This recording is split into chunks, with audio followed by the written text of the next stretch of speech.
आज की इस वीडियो में आप सुनेंगे कार्तिक गंगा स्नान की बहुत ही महत्वपूर्ण पौराणिक कहानियां जिनके सुनने से मोक्ष की प्राप्ति होती है। तो चलिए शुरुआत करते हैं इन कहानियों की। अपनी पहली कहानी कर्माबाई की खिचड़ी और ठाकुर जी की। एक किसान परिवार में कन्या का जन्म हुआ। कन्या का जन्म होने पर पिता ने अपनी कन्या का नाम रख दिया कर्मा। परिवार के सभी लोग कर्मा को कर्माबाई कहकर पुकारने लगे। कर्माबाई के पिता भी बहुत बड़े कृष्ण भक्त थे। उन्होंने अपने घर में ही भगवान कृष्ण का मंदिर बना रखा था, जहाँ वे रोज नियम से भगवान कृष्ण की पूजा करते, उन्हें भोग लगाते और भोग लगाने के बाद ही वे भोजन ग्रहण किया करते। अब यह उनका हर दिन का नियम था। इसी प्रकार धीरे धीरे समय बीतता गया। कर्माबाई रोज अपने पिता को कृष्ण भगवान की पूजा करते देखती, उन्हें भोग लगाते देखती। साथ ही कर्माबाई यह भी बहुत ध्यान से देखती कि जब तक भगवान कृष्ण को उसके पिता भोग नहीं लगा लेते, वे भोजन नहीं करते। धीरे धीरे अपने परिवार में यह सब देखते और सीखते कर्माबाई का बचपन बीत रहा था। कर्माबाई भी भगवान कृष्ण की पूजा करती थी। अब कुछ वर्ष बीते। कुछ वर्षों के बाद कर्माबाई के पिता कुछ दिनों के लिए तीर्थ यात्रा पर जाने लगे।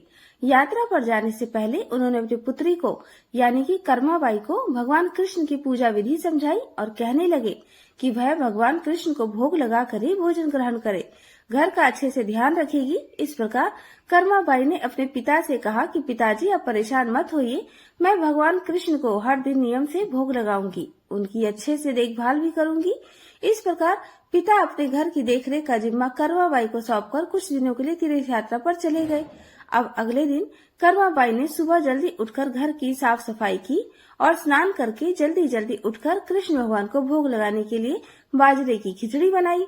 अब जब कर्माबाई ने खिचड़ी की थाली में डाला, उसमें घी और गुड़ मिलाया और कृष्ण भगवान को भोग लगाने के लिए खिचड़ी की थाली भगवान के सामने रख दी। तब हाथ जोड़कर उसने कहा, भगवान आपको जब भी भूख लगे तब आप ये खिचड़ी खा लेना, मैं तब तक घर के दूसरे काम कर लेती हूँ। ऐसा कहकर कर्माबाई अपने काम में लग गई।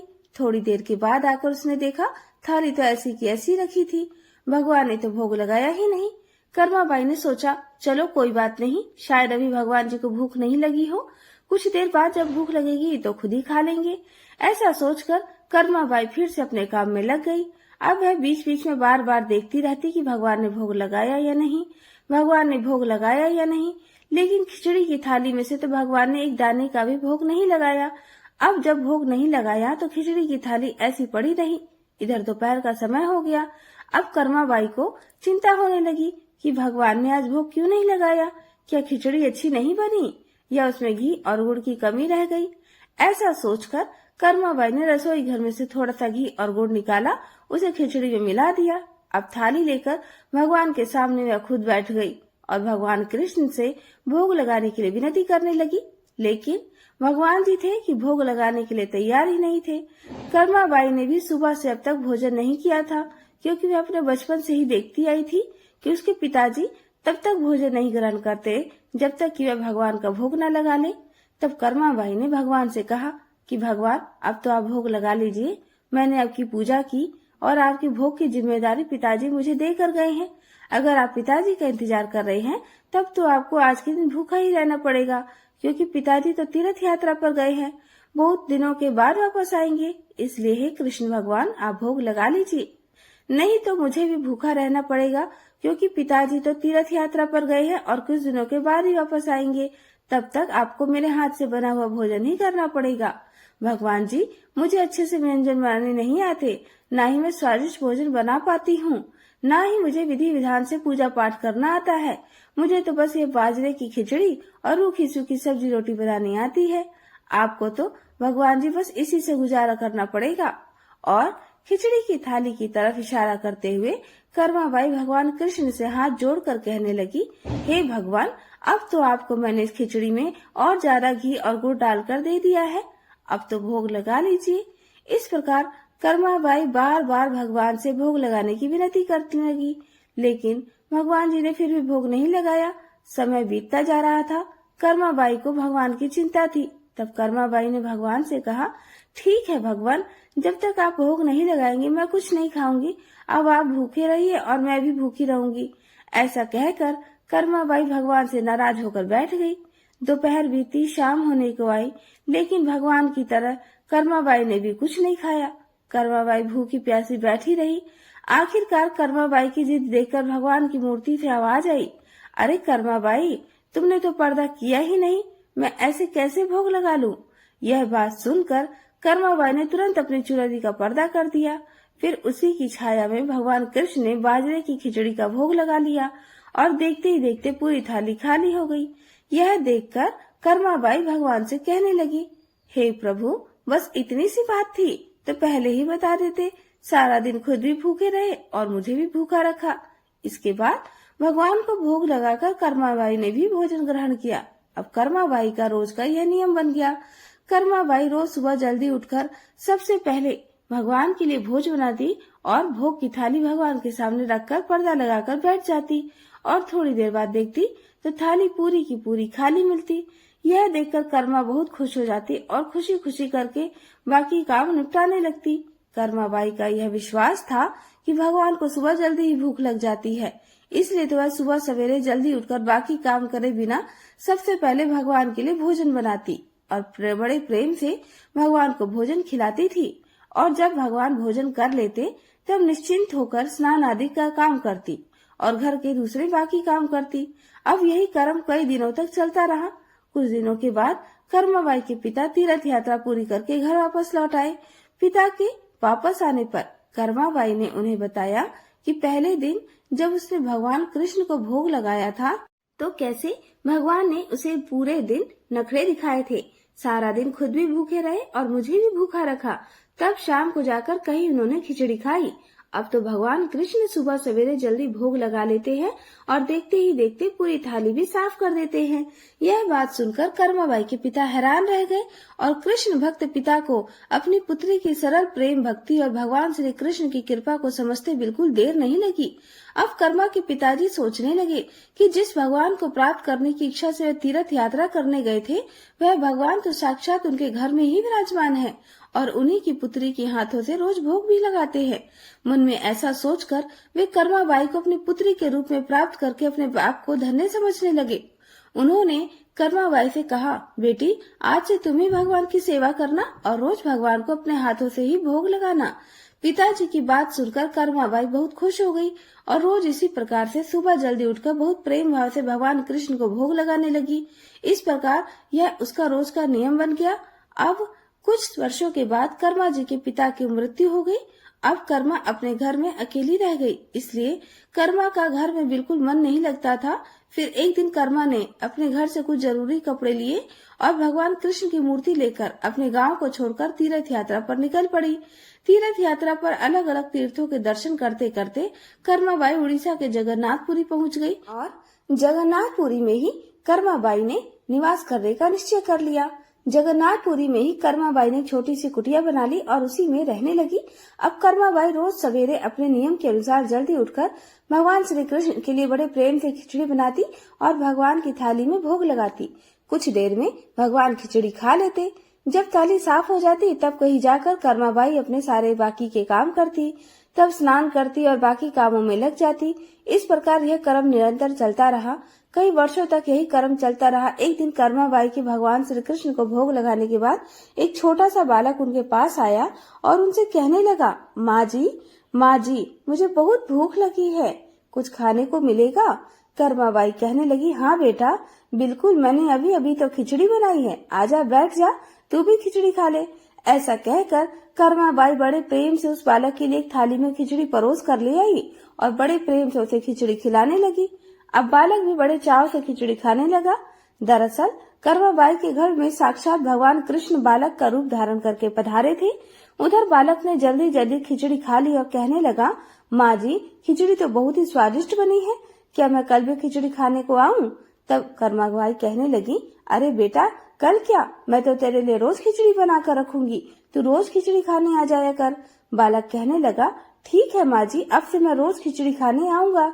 ऐसा कहकर बालक चला गया।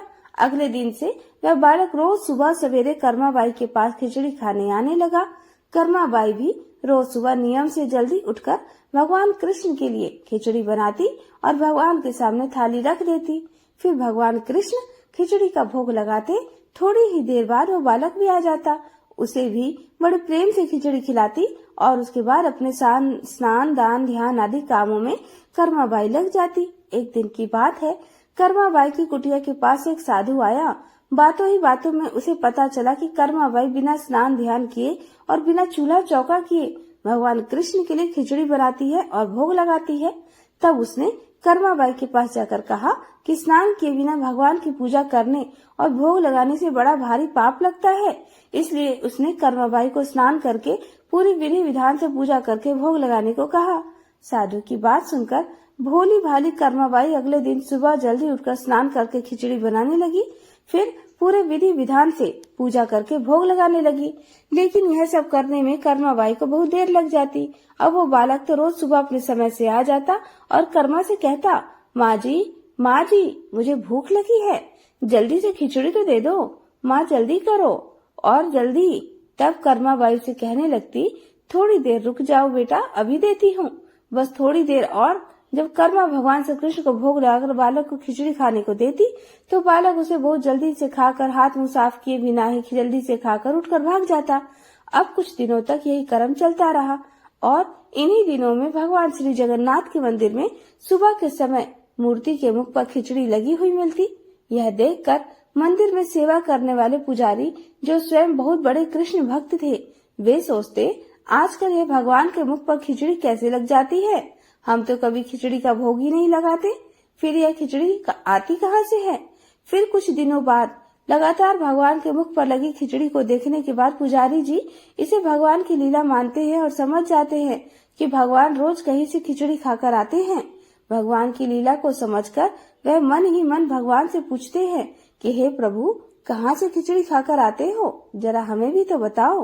फिर उसी रात भगवान ने पुजारी को सपने में दर्शन दिए और कहने लगे, मेरी एक भक्त है कर्माबाई, जो जगन्नाथपुरी में ही रहती है। वह रोज सुबह सवेरे मेरे लिए बाजरे की खिचड़ी बनाती और बड़े प्रेम से मुझे भोग लगाती है और मैं भी रोज सवेरे सवेरे जल्दी जल्दी कर्माबाई के पास खिचड़ी खाने पहुंच जाता हूँ। मुझे उसके हाथ की बनी खिचड़ी बहुत पसंद है। परंतु कुछ दिन पहले कर्माबाई के पास एक साधु आया था और उसे स्नान ध्यान करके विधि विधान से पूजा करके भोग लगाने को कह गया। इसलिए आजकल कर्माबाई विधि विधान से पूजा करने के बाद ही भोग लगाती है और उसके बाद मुझे खिचड़ी मिलती है। लेकिन यह सब काम करने में उसे बहुत देर हो जाती है और तब तक मुझे खिचड़ी खाने का इंतजार करना पड़ता है और भूख भी बर्दाश्त करनी पड़ती है। और अब जब तक मैं कर्माबाई के घर में खिचड़ी खाता हूँ तब तक यहाँ मंदिर में भक्त जन आने लगते हैं। इसलिए आजकल मुझे खिचड़ी खाकर मुंह हाथ धोए बिना ही झूठे मुंह भाग कर आना पड़ता है।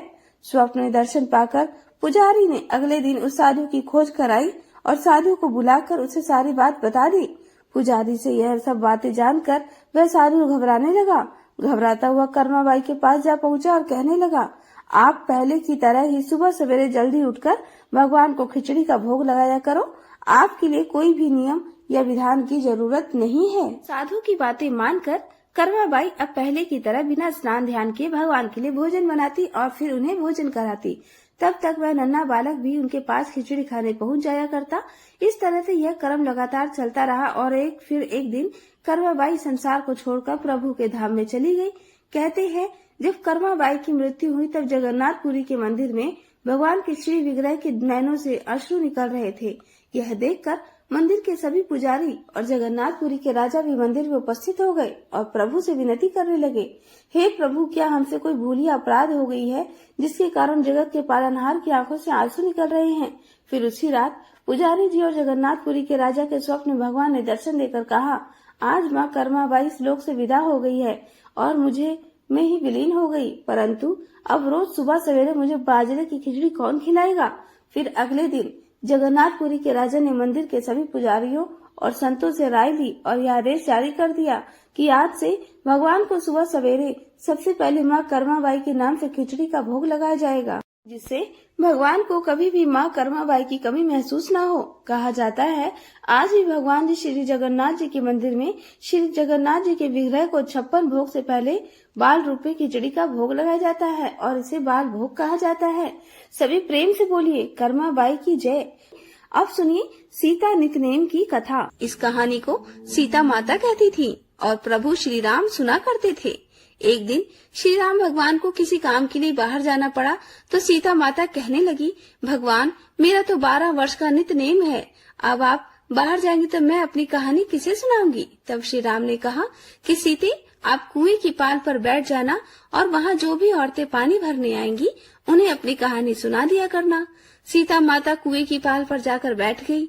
तभी एक स्त्री आई, उसने रेशम की जरी की साड़ी पहन रखी थी और सोने का घड़ा ले रखा था। सीता माता उसे देखकर कहने लगी, बहन मेरा 12 वर्ष का नित्यनेम सुन लो।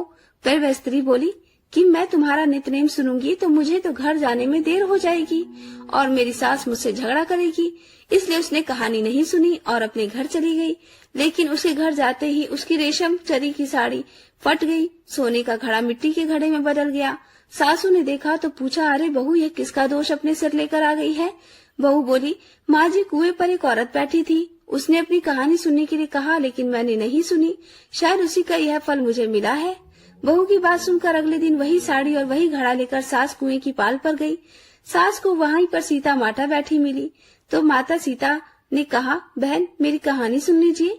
सासू बोली, एक बार छोड़, मैं तो 4 बार कहानी सुन लूंगी। तब सीता माता बोली, राम आए लक्ष्मण आए, देश के पुजारी आए, नित नेम का नेम लाए, आओ राम बैठो राम, तपी रसोई जीमो राम, माखन मिश्री खाओ राम, दूध बताशा पियो राम, सूत के पल का मोठो राम, शाल दुशाला पोठो राम, शाल दुशाला ओढ़ो राम, जब बोलूं राम ही राम, राम सवारे सबके काम, खाली घर भंडार भरेंगे, सबका बेड़ा पार करेंगे, श्री राम जय जय राम। सासू बोली, बहन कहानी तो बहुत अच्छी लगी। फिर कहानी सुनकर सासू घर चली गई और उसकी साड़ी फिर से रेशम जरी की बन गई। मिट्टी का घड़ा भी फिर से वापस सोने के घड़े में बदल गया। बहू ने देखा तो कहने लगी, सासू माँ आपने ये सब कैसे किया। सासू बोली, बहू तू दोष लगा कर आई थी और अब मैं दोष उतार कर आ रही हूँ। बहू ने पूछा कि माँ जी वह कुएं वाली स्त्री कौन है। सासू ने बताया कि वह तो सीता माता थी, वह पुराने से नया कर देती हैं, खाली घर में भंडार भर देती हैं, वह लक्ष्मी का वास घर में कर देती हैं और मनुष्य की जो भी इच्छा हो उसे पूर्ण कर देती हैं। बहू बोली, माँ जी फिर तो ऐसी कहानी मुझे भी सुना दो। सास बोली कि ठीक है तुम भी सुनो। फिर सास ने कहानी शुरू की, राम आए लक्ष्मण आए, देश के पुजारी आए, नित नेम का नेम लाए, आओ राम बैठो राम, तपी रसोई जीमो राम, माखन मिश्री खाओ राम, दूध बताशा पियो राम, सूत के पल का मोठो राम, शाल दुशाला पोठो राम, शाल दुशाला ओढ़ो राम, जब बोलूं राम ही राम, राम सवारे सबके काम, खाली घर भंडार भरेंगे, सबका बेड़ा पार करेंगे, बोलो श्री राम जय जय राम। कहानी सुनकर बहू बोली, माँ जी कहानी तो बहुत अच्छी है। सासू ने कहा, ठीक है अब से हम इस कहानी को रोज किया करेंगे। अब सास बहू रोज सवेरे उठती, नहाती धोती और पूजा करने के बाद नित्य नेम की सीता माता की कहानी कहती थी। एक दिन की बात है, उनके यहाँ पड़ोस की एक औरत आई और बोली, बहन जरा सी आँच तो दे देना। तो बहू बोली, आँच तो अभी हमने जलाई ही नहीं। पड़ोसन बोली, तो फिर तुम सुबह 4 बजे उठकर क्या कर रही हो। तो उन्होंने कहा, हम तो सुबह सुबह उठकर पूजा करते हैं, फिर सीता माता की नित्य नेम की कहानी सुनते हैं। पड़ोसन ने उनकी बात सुनकर कहा, सीता माता की कहानी कहने से तुम्हें क्या मिला। तब वे दोनों बोली, सीता माता की कहानी कहने से घर में भंडार भर जाते हैं, सारे काम पूर्ण हो जाते हैं, मन की इच्छा भी पूरी हो जाती है। पड़ोसन ने कहा, बहन अगर ऐसा है तब तो फिर मुझे भी कहानी सुना दो। तब बहू बोली, ठीक है तुम भी यही कहानी सुन लो। राम आए लक्ष्मण आए, देश के पुजारी आए, नित नेम का नेम लाए, आओ राम बैठो राम, तपी रसोई जीमो राम, माखन मिश्री खाओ राम, दूध बताशा पियो राम, सूत के पल का मोठो राम, शाल दुशाला पोठो राम, शाल दुशाला ओढ़ो राम, जब बोलू तब राम ही राम, राम सवारे सबके काम, खाली घर भंडार भरेंगे, सबका बेड़ा पार करेंगे, श्री राम जय जय राम। पड़ोसन ने इस कहानी को सुना तो कहने लगी, बहन कहानी तो बहुत अच्छी लगी। अब वह पड़ोसन भी नित्य नेम सीता माता की कहानी कहने लगी।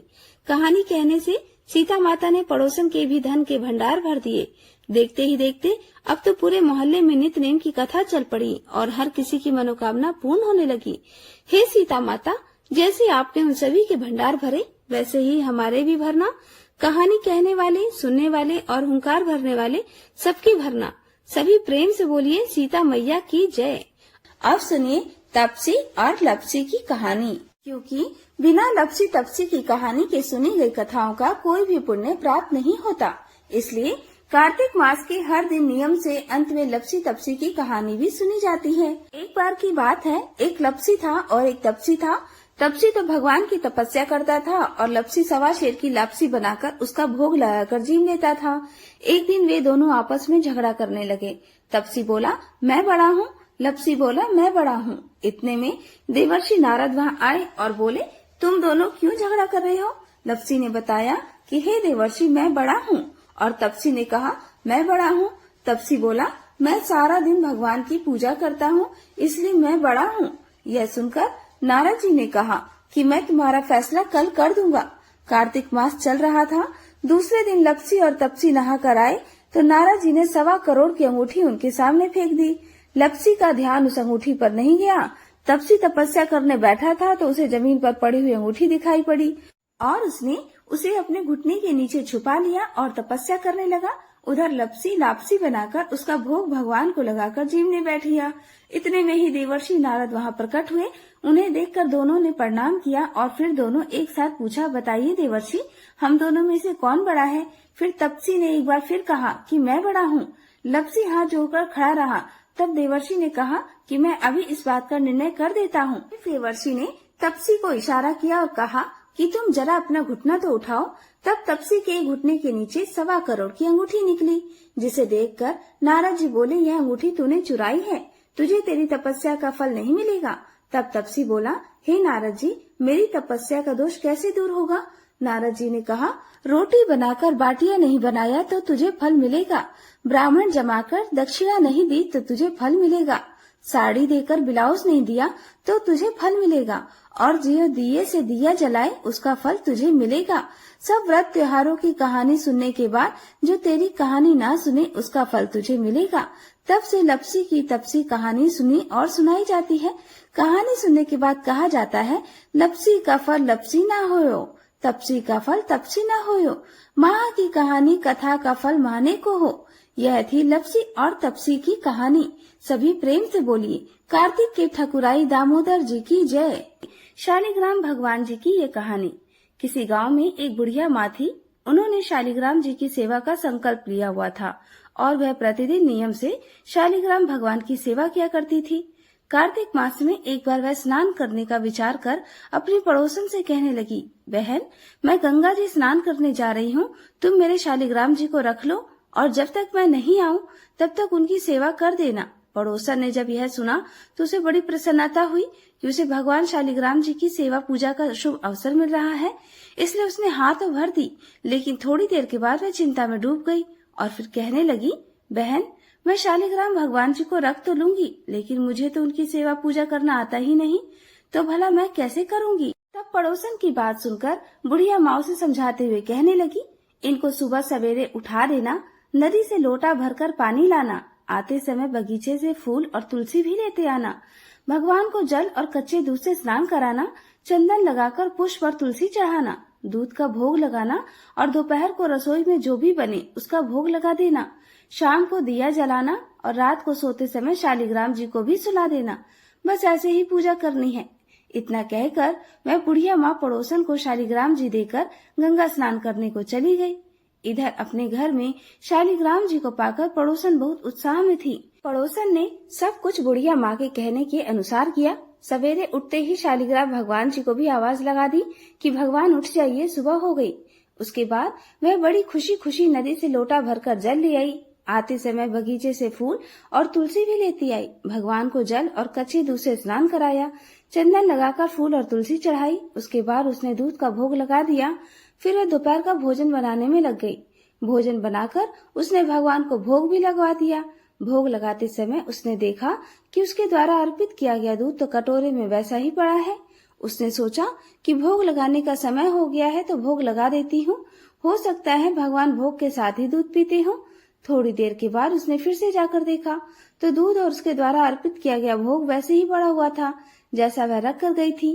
तब वह भगवान से हाथ जोड़कर कहने लगी, भगवान, दूध पी लो और भोजन भी कर लो।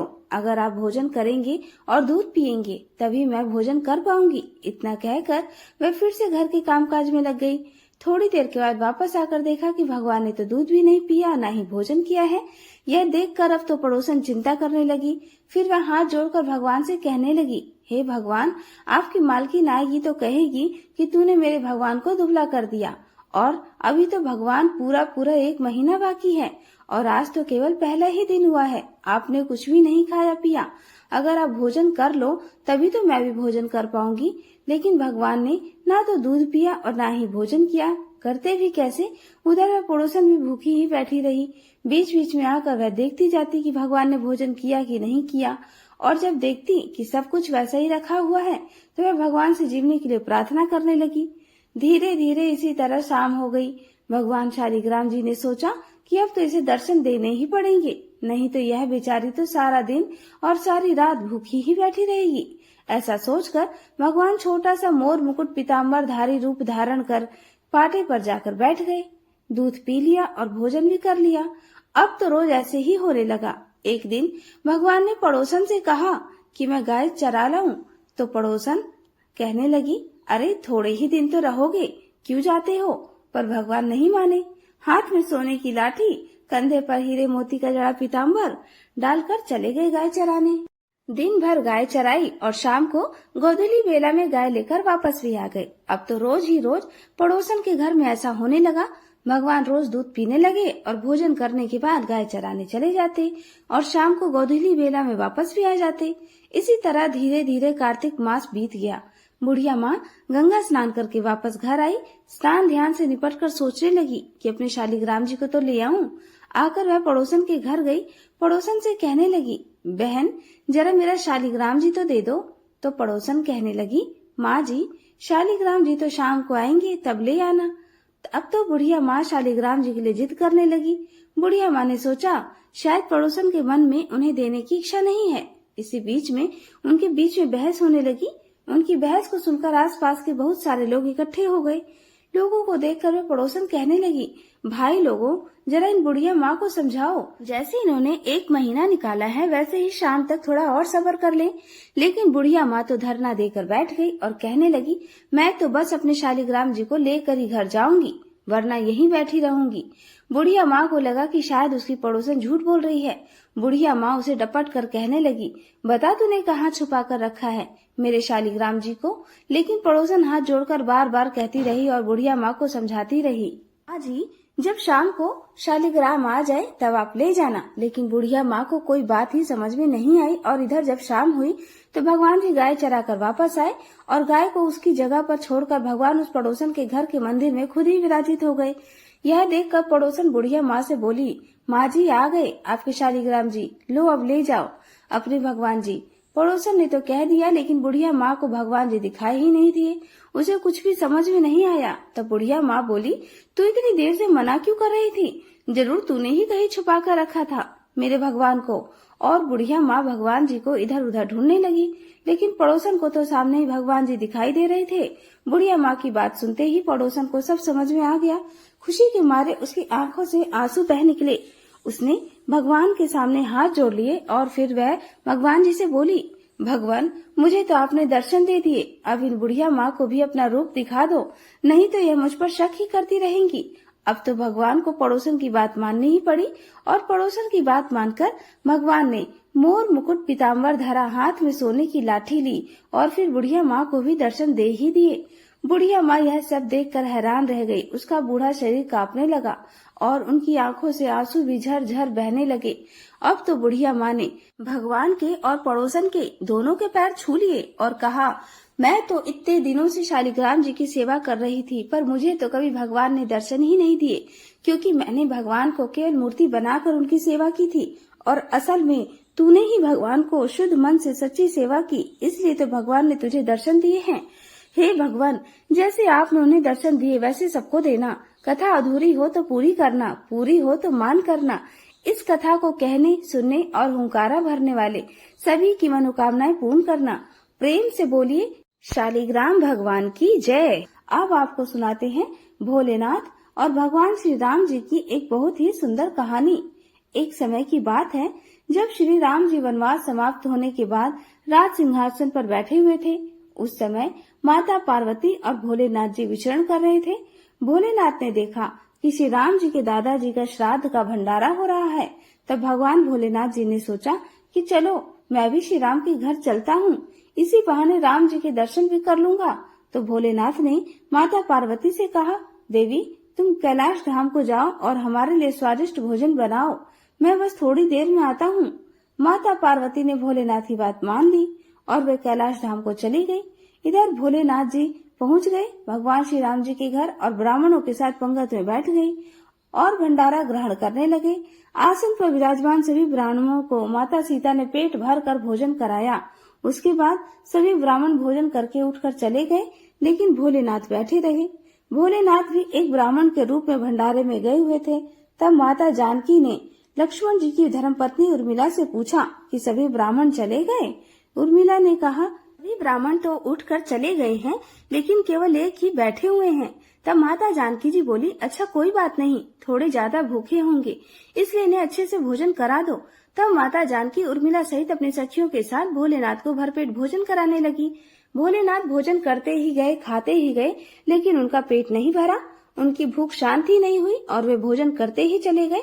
माता जानकी जी की रसोई का सारा सामान खत्म हो गया, लेकिन भोलेनाथ तो उठे ही नहीं।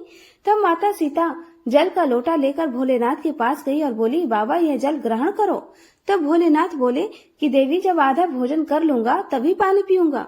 अब तो माता सीता सोचने लगी, लो इनका तो अभी आधा भोजन भी नहीं हुआ और यहाँ रसोई घर का सारा सामान खत्म हो रहा है। तब उन्होंने फिर से सामान मंगवाकर उन ब्राह्मण देवता का भरपेट भोजन कराया, लेकिन भोलेनाथ तो रुकने का नाम ही नहीं ले रहे थे। इतनी ही देर में माता कैकेयी आ गई और पूछने लगी, क्या हुआ बेटी, तुम सब परेशान लग रही हो। तो जानकी जी बोली कि माता सभी ब्राह्मण तो उठकर चले गए, लेकिन केवल एक यही ब्राह्मण बचे हैं जो उठने का नाम ही नहीं ले रहे हैं, बताइए अब मैं क्या करूं। तब माता कैकेयी ने फिर से सामान मंगवाया। इतने में ही भोलेनाथ ने आवाज लगाई, लेते आओ लेते आओ, बहुत जोर से भूख लगी है।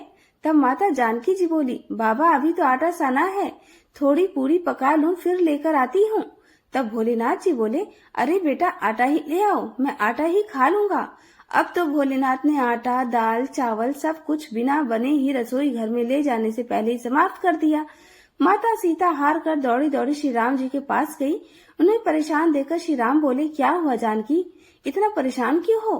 तब माता जानकी बोली, हे प्रभु सभी ब्राह्मण तो उठकर चले गए हैं, केवल एक ब्राह्मण बैठा हुआ है जो सारे भंडार को खाली किए दे रहा है। राशन मंगवा कर लाओ तो रसोई घर में जाने से पहले ही बोरियां की बोरियां समाप्त कर दे रहा है। सीता जी की बात सुनकर श्री राम जी बोले, चलो मैं देखता हूँ कि ऐसा कौन आ गया है। श्री राम जी भंडारे में पहुँच गए, देखते ही पहचान गए कि अरे यह तो मेरे भोलेनाथ जी हैं।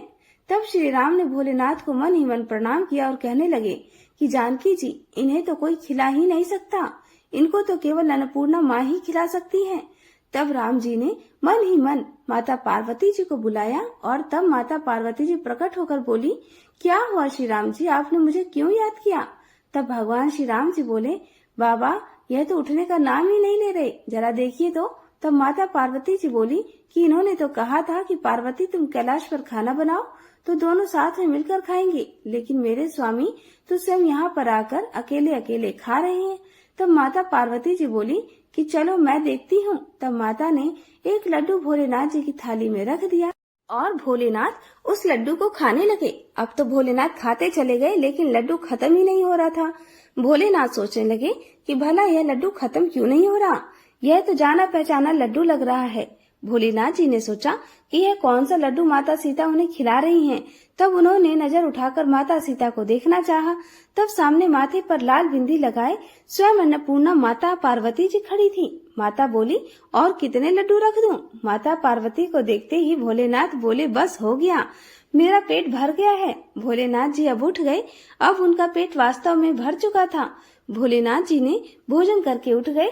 तब भगवान श्री राम जी ने सीता जी सहित भोलेनाथ और माता पार्वती जी का बहुत आदर सत्कार किया और भगवान भोलेनाथ ने प्रसन्न होकर माता जानकी को अखंड सौभाग्यवती होने का आशीर्वाद दिया। फिर भगवान शिव देवी पार्वती सहित अंतर्ध्यान हो गए। सभी प्रेम से बोलिए, शंकर भगवान की जय, सियापति रामचंद्र की जय। अब सुनिए तुलसी माता की कहानी, जो कि भगवान राम ने माता सीता को वनवास के दौरान सुनाई थी। एक बार की बात है, भगवान श्री राम और सीता माता जी अपने 14 वर्ष के वनवास के दौरान चित्रकूट में आराम कर रहे थे। तब तुलसी माता से मिलने वाले पुण्य फलों के बारे में वे आपस में बात कर रहे थे। बातों ही बातों में माता सीता जी के मन में कुछ प्रश्न उठे, तो उन्होंने भगवान श्री राम से कहा, हे प्रभु, मेरे मन में तो कुछ प्रश्न उठ रहे हैं जिनके उत्तर जानने के लिए मेरा मन बेचैन हो रहा है। तब भगवान श्री राम ने कहा, हे देवी, आपके मन में भला कौन सा श्रेष्ठ प्रश्न उठ रहा है?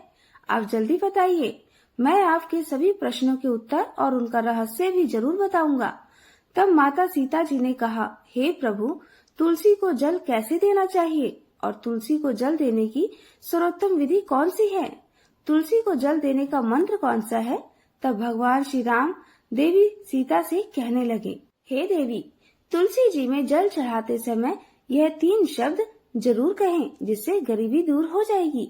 एक बार माता सीता ने भगवान श्री राम से तुलसी जी को जल देने के महत्व के बारे में पूछा, तो भगवान ने उन्हें उसका महत्व सुनाया। तब आगे माता सीता जी ने कहा, हे स्वामी, आपने मुझे तुलसी जी को जल देने का महत्व तो बता दिया, परंतु अब मेरे मन में यह जानने की जिज्ञासा हो रही है कि तुलसी को जल कैसे देना चाहिए।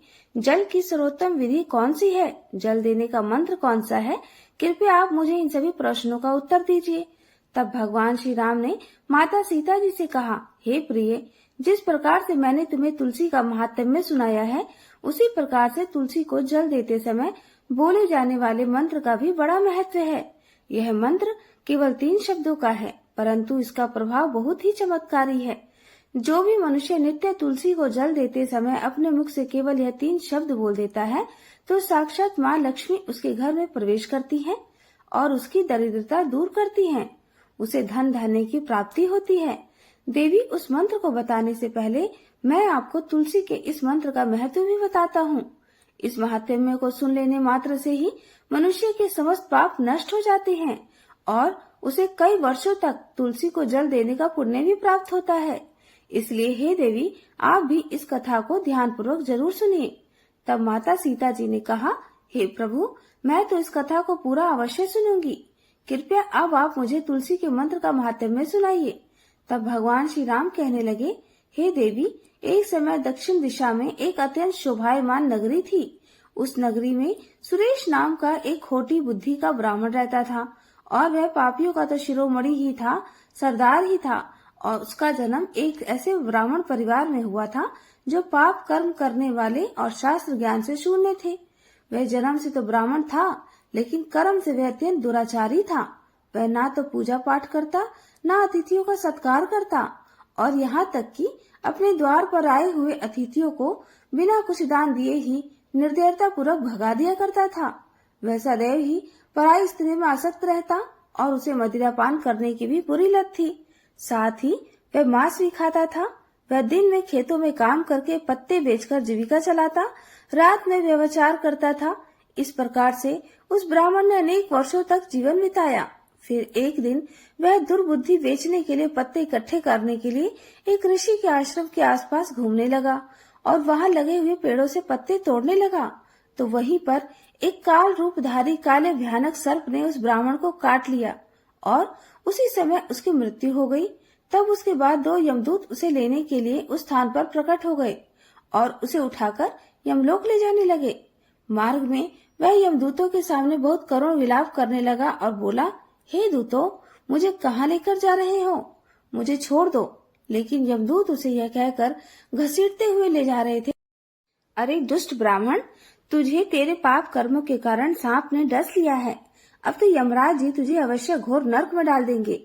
फिर यम के दूत उस ब्राह्मण को लेकर यमलोक पहुंच गए और यमराज जी के सामने खड़े हो गए। तब चित्रगुप्त महाराज जी उस ब्राह्मण का लेखा जोखा निकालकर महाराज जी से कहने लगे, धर्मराज, इस ब्राह्मण ने बचपन से लेकर मृत्यु तक पाप ही पाप किए हैं, परंतु पूरे जीवन में तो इसने कोई पुण्य का काम ही नहीं किया। तब धर्मराज जी अपने दूतों से कहते हैं, हे दूतों, इसे घोर पाप करने वाले ब्राह्मण को उठाकर ले जाओ और इसे नरक में डाल दो। फिर यम के दूत उस पंडित को लेकर नरक की भयंकर अग्नि में धकेल देते हैं। तो अनेक वर्षों तक नरक में सजा भुगतने के बाद उस ब्राह्मण को अपने दूसरे जन्म में एक बैल का शरीर मिला। बैल का जन्म पाकर वह बोझ उठाने का काम करने लगा। उसका मालिक उसे दिन रात काम करवाने लगा। फिर जब उस बैल की शक्ति कम हो गई तो उसके मालिक ने उसे एक लंगड़े आदमी को बेच दिया। तो उस लंगड़े आदमी ने उस बैल को खुद का बोझ उठाने के काम में उपयोग करना शुरू कर दिया। वह उसकी पीठ पर बैठकर दूर दूर घूमता था।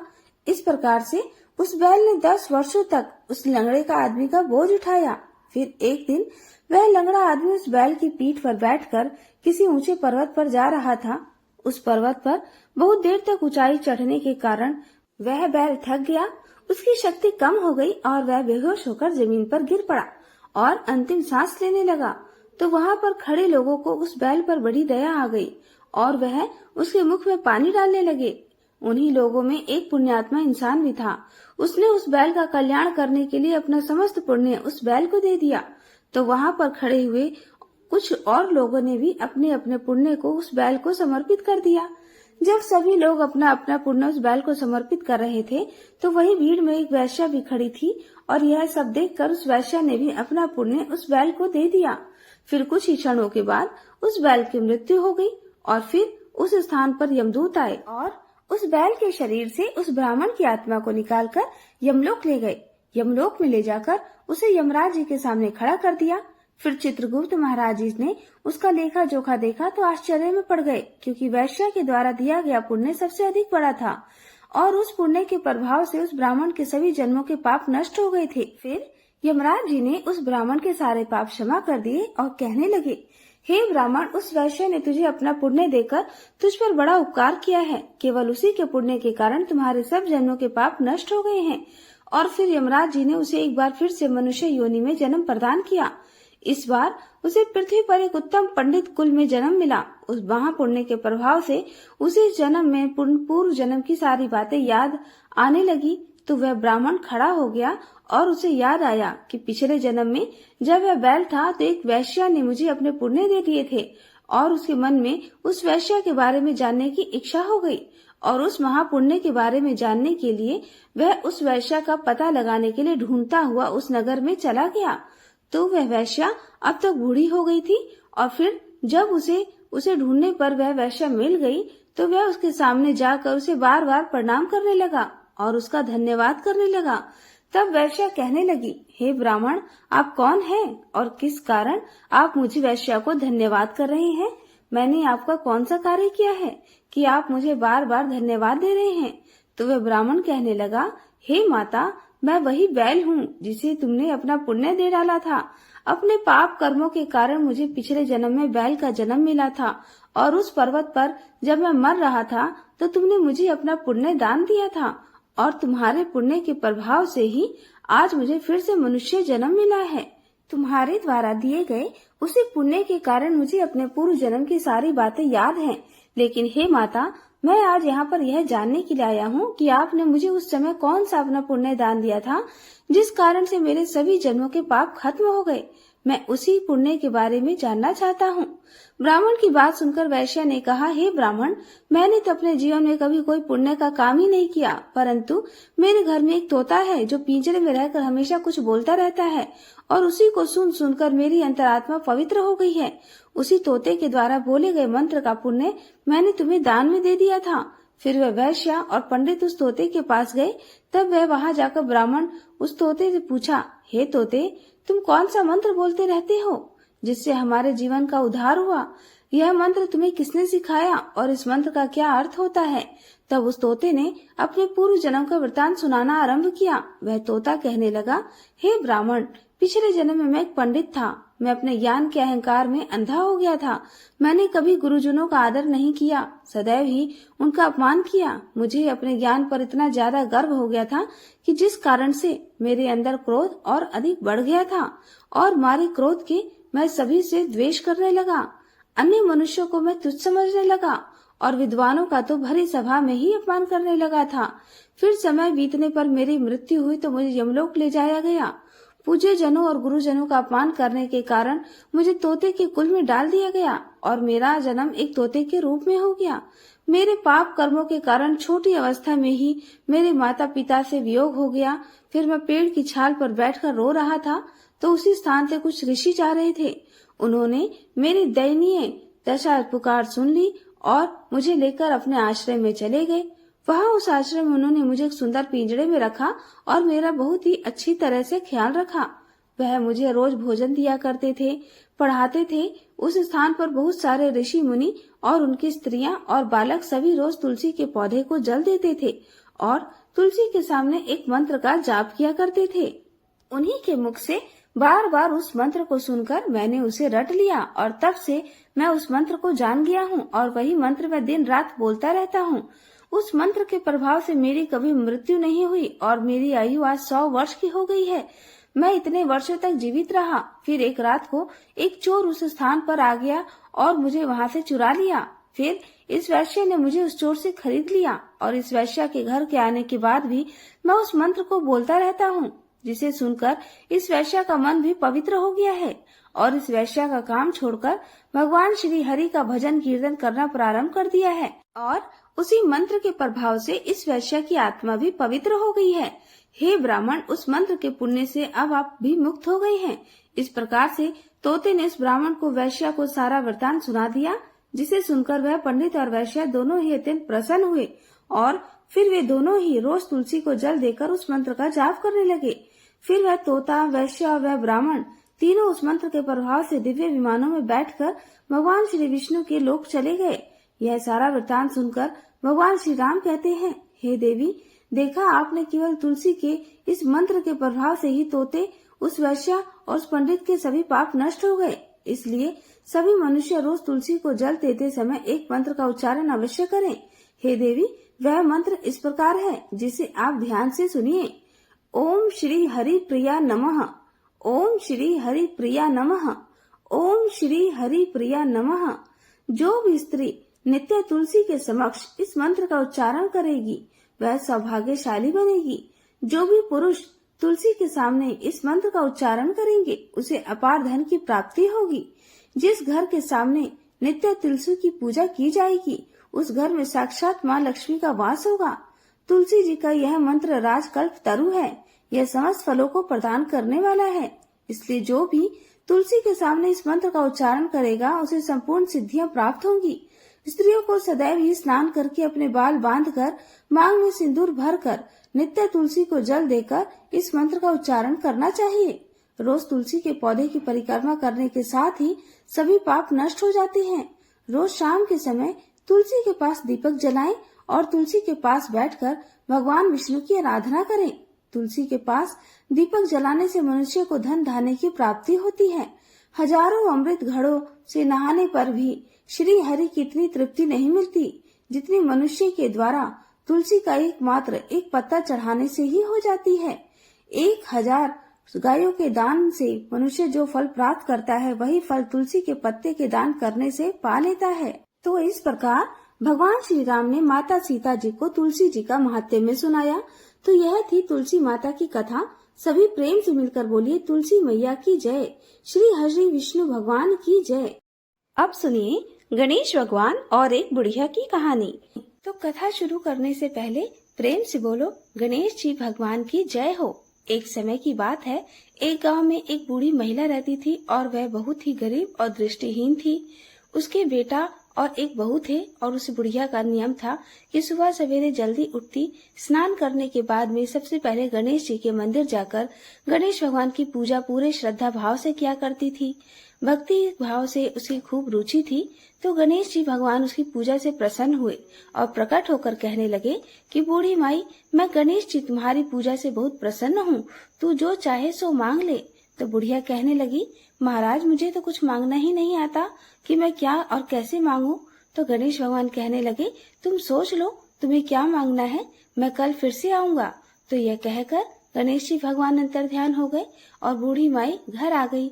घर आकर सबसे पहले अपने बेटे से कहने लगी कि बेटा, गणेश जी भगवान मेरी पूजा पाठ से बहुत ही प्रसन्न हुए हैं और आज उन्होंने मुझसे कहा है कि तू वरदान मांग। मुझे तो मांगना ही नहीं आता कि मैं क्या मांगू। वह मुझसे कह कर गए हैं कि मैं कल फिर आऊंगा। अब तू मुझे बता कि मैं क्या मांगू। तो उसका बेटा कहने लगा कि माँ, ये तो बहुत अच्छी बात है, तुम ऐसा करो कि धन मांग लो। देखो हम कितने गरीब हैं, हमारे भी सपने पूरे हो जाएंगे। तो बुढ़िया के मन में यह बात नहीं जची। फिर अपनी बहू के पास गई और जाकर कहने लगी कि बहू, आज मुझे गणेश जी भगवान ने वरदान मांगने के लिए कहा है, तुम मुझे बताओ कि मैं क्या मांगू। तो वह कहने लगी कि माँ जी, आप पोते पोती मांग लो। देखो, हमारा आंगन सूना है, हमारे घर में भी किलकारियां गूंज गईंगी और आपका भी दिल बहला रहेगा। तो बहू के कहने पर बूढ़ी माई सोचने लगी कि बच्चों को किलकारियां तो अच्छी बात है, पर इससे हमें सब कुछ तो नहीं मिल जाएगा। बेटे की बात भी सही है, हम गरीब भी तो हैं। वह सोचने लगी कि यह तो अपने अपने मतलब की बात बोल रहे हैं। मैं अपनी पड़ोसन बहन के पास जाती हूँ, उससे पूछती हूँ कि क्या कहती है। तो उसके पास जाकर कहने लगी, बहन, आज मुझे गणेश जी ने दर्शन दिए और कह रहे थे कि तुझे कुछ मांगना है तो वह मांग। तू मुझे बता कि मैं क्या मांगू। बेटा तो कहता है कि धन मांग ले, बहू कहती है कि पोते पोती मांग ले। तो यह सुनकर उसकी पड़ोसन बोली कि क्यों तू धन मांगी और क्यों ही तू पोते पोती, तो थोड़े ही दिन जिएगी। ऐसा कहकर अपने लिए रोशनी मांग ले, जो कम से कम संसार तो देखेगी, तेरी जिंदगी आराम से कट जाएगी। तो पड़ोसन की बात सुन बुढ़िया सोचने लगी कि रोशनी तो मैं मांग लूंगी, पर संसार का क्या देखूंगी। बेटा और बहू तो दो ही हैं, भरा पूरा परिवार हो तो आंखों से देखूं तो अच्छा लगता है। यह सोचते बूढ़ी माई सो गई। वह कुछ समझ में नहीं आया। सुबह जल्दी उठी, स्नान करके जल्दी जल्दी मंदिर चली गई। तो गणेश जी भगवान फिर प्रकट हुए और कहने लगे कि बूढ़ी माई, कुछ सोचा क्या, आज मैं फिर आया हूँ। तो यह सुनकर बुढ़िया कहने लगी कि हे गणेश जी महाराज, आपको बारंबार प्रणाम है। अगर आप मुझ पर इतने ही प्रसन्न हैं तो मुझे 9 करोड़ की माया दे, निरोगी काया दे, अमर सुहाग दे, आंखों की रोशनी दे, नाती दे, पोता दे और सब परिवार को सुख दे, अंत में मोक्ष मिले, ऐसा वरदान दे। तो यह सुनते ही गणेश जी कहने लगे कि बुढ़िया माई, तुमने तो हमें ठग लिया। तुम तो कह रही थी कि मुझे मांगना ही नहीं आता और आज सब कुछ मांग लिया। पर जैसे तुमने मांगा है वह सब कुछ तुम्हें मिल जाए, क्योंकि मैं तुम्हारी श्रद्धा भक्ति से बहुत ही प्रसन्न हूँ। तो इस तरह आशीर्वाद देते ही बुढ़िया को आंखों से दिखाई देने लगा और गणेश जी भगवान के दर्शन पाकर वह बहुत ही खुश हुई। गणेश जी भगवान अंतर ध्यान हो गए और फिर जैसा बुढ़िया ने मांगा था उसे वैसा सब कुछ मिल गया। हे गणेश जी महाराज, जैसे आपने उस बूढ़ी माँ को सब कुछ दिया वैसे ही हम सबको देना। जो श्रद्धा भाव से आपकी पूजा पाठ करके इस कथा को सुने, उसकी सारी मनोकामनाएं पूर्ण करना। बोलो गणेश जी महाराज की जय हो। कार्तिक मास में सुनी जाने वाली धर्मराज जी की कहानी। धार्मिक मान्यता के अनुसार हर व्यक्ति को अपने जीवन काल में धर्मराज जी की कहानी जरूर सुननी चाहिए। कहते हैं इस कहानी को सुनने से वैकुंठ धाम के रास्ते खुल जाते हैं। आइए आज हम भी सुनते हैं धर्मराज जी की कहानी। पौराणिक कथा के अनुसार एक गांव में एक बुढ़िया रहती थी। वो खूब व्रत और पूजन किया करती। जब उसकी उम्र पूरी हो गई तो उसे यमदूत लेने आए और वो उनके साथ चल दी। रास्ते में चलते चलते एक गहरी नदी आई तो यमदूतों ने उससे पूछा, माई, क्या तुमने कभी गौदान किया है या नहीं? बुढ़िया ने तुरंत पूरी श्रद्धा के साथ गाय का ध्यान किया तो गाय उसके सामने आ गई। फिर उस बुढ़िया ने उस गाय की पूंछ पकड़कर नदी आसानी से पार कर ली। कुछ देर बाद उसके रास्ते में काले कुत्ते आ गए। तब यमदूतों ने कहा कि क्या कभी कुत्तों को खाना दिया है या नहीं?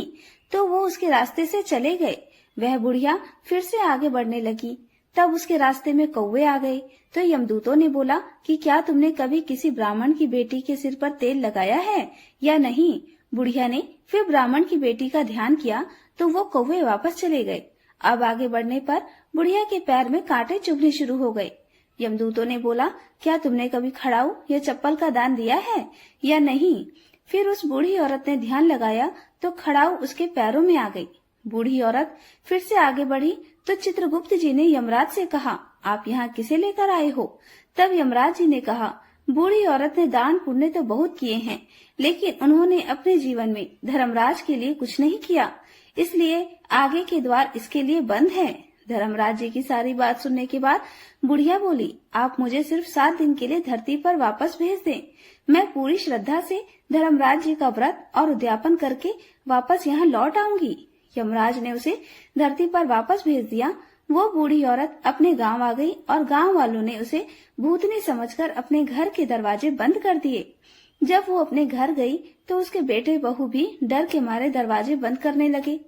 बूढ़ी औरत ने कहा, मैं भूत नहीं हूँ, मैं तो धर्मराज जी के यहाँ से आज्ञा लेकर सिर्फ 7 दिन के लिए इस धरती पर वापस आई हूँ। इन 7 दिनों में मैं धर्मराज जी का व्रत और उद्यापन करूंगी, जिससे मेरे लिए परलोक के रास्ते खुल जाएंगे। बुढ़िया की बातें सुनकर और उसके बेटे बहू उसके लिए पूजा की सामग्री में ले आए। लेकिन जब बुढ़िया कहानी कहती है तब वो हुंकारा नहीं भरते थे, जिससे बुढ़िया बाद में अपनी पड़ोसन को कहानी सुनाने लगी और वो हुंकारा भी भरने लगी। इस तरह से 7 दिनों तक उसने धर्मराज जी की विधि विधान से व्रत और पूजा करी और उसके बाद उद्यापन करके धर्मराज जी बुढ़िया को लेने के लिए विमान भेज देते हैं। स्वर्ग से आए विमान को देखकर उसके बेटे बहू के साथ सारे गांव वाले भी स्वर्ग जाने को तैयार हो जाते हैं। बुढ़िया उनसे कहती है, तुम सब कहाँ तैयार हो रहे हो? मेरी कहानी तो सिर्फ मेरी पड़ोसन ने सुनी है, इसलिए वही मेरे साथ जा सकती है। तब सारे गांव वाले उस बुढ़िया से धर्मराज जी की कहानी सुनाने का आग्रह करने लगे। तब बुढ़िया ने उन्हें भी कहानी सुना देती है। कहानी सुनाने के बाद गांव के सभी लोग विमान में बैठकर स्वर्ग को जाते हैं। तो धर्मराज जी कहते हैं, मैंने तो यह विमान केवल बुढ़िया को लाने के लिए भेजा था। तब बुढ़िया माई ने कहा, धर्मराज जी, मैंने अपने जीवन में जो भी पुण्य किए हैं उनमें से आधा भाग मैं अपने गांव वालों को देना चाहती हूँ। इस तरह से धर्मराज जी ने गांव के सभी लोगों को स्वर्ग में जाने दिया। हे धर्मराज महाराज, जैसे आपने उस बुढ़िया और गांव के सभी लोगों को स्वर्ग में जगह दी, उसी तरह हमें भी देना। साथ ही कहानी सुनकर हुंकारा भरने वालों को भी और कहानी कहने वालों को भी परलोक में जगह देना। तो यह थी धर्मराज जी की कहानी। अब सुनिए एक लड़की और तुलसी माता की कहानी। एक बार एक लड़की थी। जब वो थोड़ी सी बड़ी हुई, जब उसे थोड़ी समझ में आने लगी, तो वो अपना तुलसी माता का पूजा करने लगी। उसका प्रतिदिन का एक नियम था कि तुलसी माता का पूजन करने के बाद ही वह भोजन ग्रहण करती। जब वह लड़की विवाह के योग्य हुई तो एक दिन उसके माता पिता ने उसके लायक लड़का ढूंढकर उसका विवाह करवा दिया। लड़की को उसके माता पिता ने दहेज में एक तुलसी का गमला भी दिया, क्योंकि वे जानते थे कि उनकी बेटी को तुलसी पूजन कितना प्यारा है और वे बिना तुलसी के पूजन के लिए कुछ खाती भी नहीं है। ससुराल में अब वह लड़की हर दिन सुबह उठते ही पूजा करती, तुलसी की पूजा करती, फिर उसके बाद ही खाना खाने बैठती थी। उसकी 2 जेठानियां भी थी। वे दोनों उसको इस तरह पूजा करती देखती तो खूब मजाक उड़ाती कि बड़ी नियम धर्म वाली बनती है। उन दोनों को उस लड़की से बहुत ईर्ष्या भी होती थी, इसलिए अक्सर वे दोनों तुलसी जी का गमला छुपा दिया करती। वह लड़की बड़ी मुश्किल से ढूंढकर वह गमला लाती, अच्छे से साफ करती और फिर पूजा करती और उसके बाद कुछ खाती थी। आए दिन उस लड़की की जेठानियां उसे सताने लगी और गमला छुपा दिया करती। किसी तरह से ढूंढ ढूंढ कर वह तुलसी का गमला लाती और पूजा करती। एक दिन तो उसकी जेठानियों ने क्या करा कि तुलसी का वह गमला ही दूर फेंक दिया। लड़की ने घर में आसपास उस गमले को खूब ढूंढा, लेकिन गमला वहाँ होता तब तो मिलता ना। वह गमला मिला ही नहीं। ढूंढ ढूंढ कर वह लड़की बहुत परेशान हो गई, इतना दुखी हो गई कि जब उसने तुलसी जी की पूजा ही नहीं की तो उसने खाना भी नहीं खाया, क्योंकि उसका रोज का नियम जो था। अब जब नियम टूटा तो वह बहुत उदास हो गई। उस लड़की की सच्ची भक्ति देखकर इधर तुलसी माता उस पर बहुत प्रसन्न हो गई और उसके कमरे में अचानक तुलसी माता का गमला प्रकट हो गया। अगले दिन सुबह जब वह लड़की सोकर उठी तो उसने क्या देखा कि उसकी चारपाई के चारों कोनों पर तुलसी माता का गमला आ गया है। अब तो यह देखकर लड़की बड़ी खुश हुई और सोचने लगी, अब तो मेरी तुलसी माता को कोई नहीं चुरा सकेगा, कोई तुलसी का गमला छुपा नहीं सकेगा। पूजा करने के लिए भी मुझे अब कहीं और नहीं जाना पड़ेगा। अब तो मेरी तुलसी माता को कोई फेंक भी नहीं सकेगा। यह सोचकर बहुत खुश हो गई और जल्दी से उठकर उसने स्नान किया और तुलसी माता की पूजा कर ली। पूजा करने के बाद जब वह खाना खाने बैठी तो उसकी जेठानियां उसका मजाक उड़ाने लगी, कहने लगी, लो देवरानी का नियम धर्म पूरा हो गया। दरअसल उन्होंने ऐसा इसलिए कहा क्योंकि उन्होंने तो जानबूझकर तुलसी का गमला बहुत दूर फेंक दिया था और उन्हें यह लग रहा था कि देवरानी ने आज तुलसी की पूजा नहीं की और बिना पूजा किए ही खाना खाने बैठ गई। तब दोनों जेठानियां देवरानी को ताना देते हुए कहने लगी, हो गया तुम्हारा नियम धर्म, पूरा कर ली तुमने तुलसी की पूजा। तो देवरानी धीरे से बोली, हाँ मैंने पूजा कर ली। जेठानियां कहने लगी, अरे कहाँ से कर ली पूजा, गमला तो हमने फेंक दिया था। ऐसा कहकर जेठानियां हंसने लगी। तो देवरानी कहने लगी, देख लो मेरे कमरे में खाट पर तुलसी जी लगी हुई है। अंदर जाकर जेठानियों ने देखा तो बहुत शर्मिंदा हुई और बोली, देवरानी तुम्हारी भक्ति में बहुत सच्चाई है, हमने तुम्हें बहुत परेशान किया, हमें क्षमा कर दो। तब भोली भाली देवरानी ने अपनी जेठानियों को क्षमा कर दिया और तब से देवरानी और जेठानी मिलकर तुलसी जी की पूजा करने लगी और उनके घर में सुख समृद्धि के भंडार भर गए और उनके सभी दुख दूर हो गए। तुलसी माता जैसी निर्मल बुद्धि आपने जेठानियों की वैसे उनके सबके घर में सुख समृद्धि के भंडार भरे, वैसे ही इस कथा को कहने और सुनने वाले सभी भक्तों के घर में भरना। प्रेम से बोलिए तुलसी माता की जय। अब सुनिए रानी मदनालसा और कार्तिक मास में किए गए दीपदान की कहानी। मनुवंश के प्रतापी राजा रव्यत के पुत्र भद्रबुद्धि के पुत्र का नाम सुदर्शन था। नाम के अनुरूप ही सुदर्शन अत्यंत सुंदर और पराक्रमी था। भद्रबुद्धि की राजधानी नर्मदा के तट पर समीप महेंद्र पर्वत पर थी। एक बार शिकार खेलने के लिए सुदर्शन अपने साथियों के साथ वन में गया।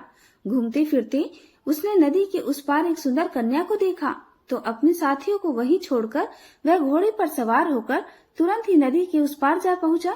वहां उस रूपवती कन्या को देखकर सुदर्शन उस पर मोहित हो गया। कन्या भी उस अत्यंत सुंदर बलशाली वीर पुरुष को देखकर लज्जा को प्राप्त हुई।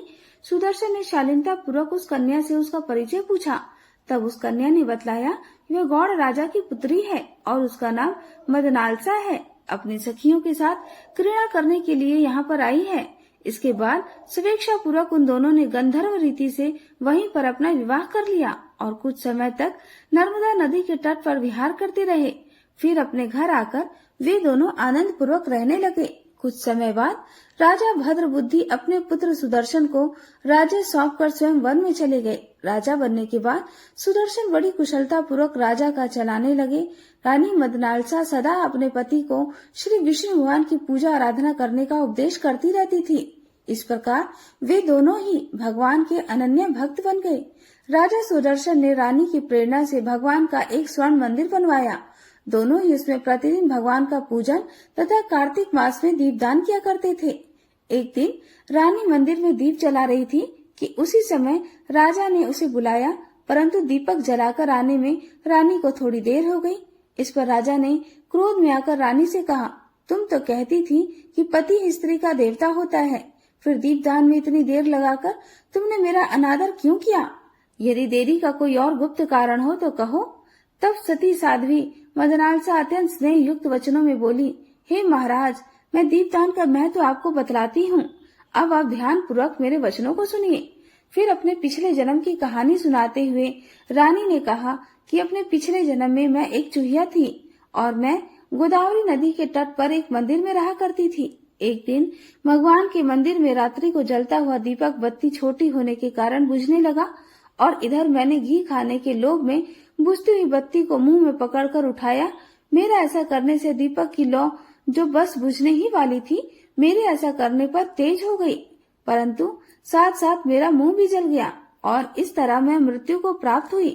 क्योंकि रात के समय भगवान के मंदिर में दीपक प्रज्वलित करते हुए मेरी मृत्यु हुई थी, इस कारण मैंने ऐसा सुंदर रूप पाया और मैं आपकी रानी बनी।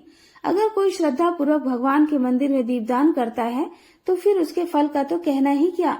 अपनी रानी के मुख से यह वचन सुनकर राजा सुदर्शन ने आजीवन कार्तिक मास का व्रत करके भगवान के मंदिर में दीपदान किया और अंत में वह वैकुंठ लोक को प्राप्त हुआ।